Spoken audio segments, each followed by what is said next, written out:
Shalom, shalom, shalom, haleluya, haleluya, pujilah Tuhan. Selamat pagi untuk kita semua.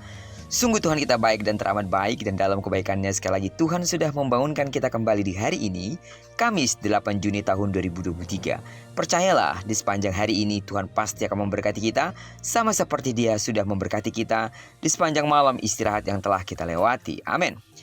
Baiklah, sebelum kita lebih jauh melakukan semua kegiatan pekerjaan kita hari ini, mari kita landasi hidup kita terlebih dahulu dengan mendengarkan firman Tuhan dari pembacaan Alkitab 1 hari 1 pasal, dari bacaan 13 hari bersama kitab 2 Korintus. Dan hari ini kita sudah berada di hari yang kelima, maka kita akan membaca kitab 2 Korintus pasal yang kelima ayat pertama sampai dengan ayat yang ke-21. Judul renungan kita hari ini, hiduplah untuk kemuliaan nama Tuhan. Sebagai pengantar renungan ini, saya akan coba bacakan untuk kita ayatnya yang ke-15.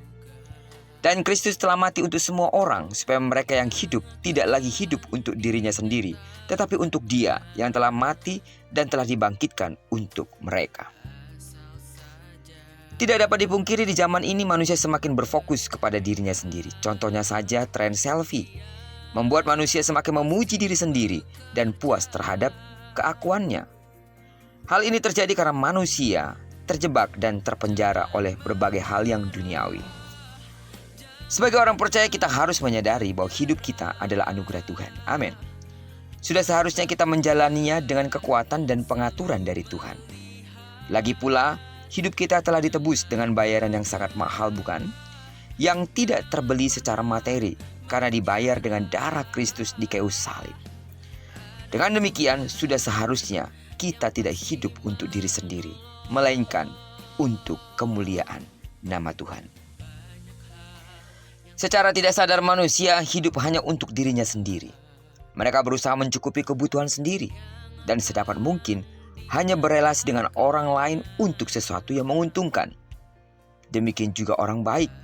Perbuatan baik dilakukan karena memberi rasa nyaman untuk dirinya, bukan murni karena kasih.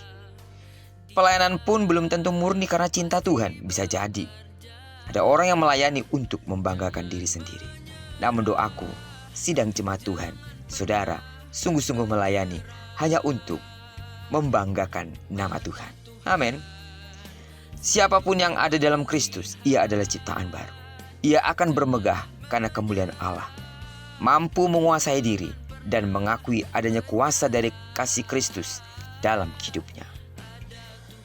Dan seperti inilah diri kita yang semestinya ketika kita percaya kepada Tuhan. Kita tidak ingin berdamai dengan keinginan daging yang memaksa kita melakukan berbagai hal yang tidak disukai Tuhan.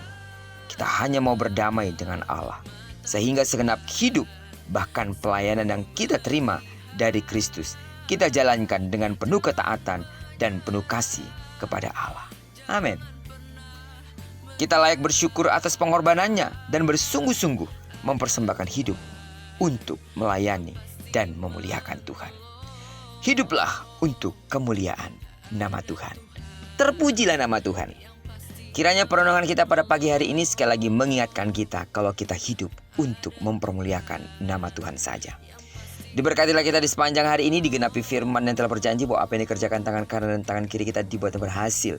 Kemanapun kaki kanan dan kaki kiri kita melangkah, di sana pasti kemuliaan Tuhan akan dinyatakan. Amin.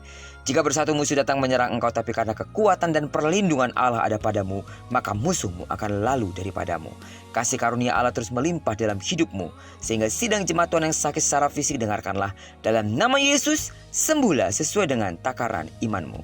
Diberkatilah kita bersama dengan orang-orang yang kita kasihi, serta bersama dengan orang-orang yang kita cintai dimanapun mereka berada. Terpujilah nama Tuhan. Shalom.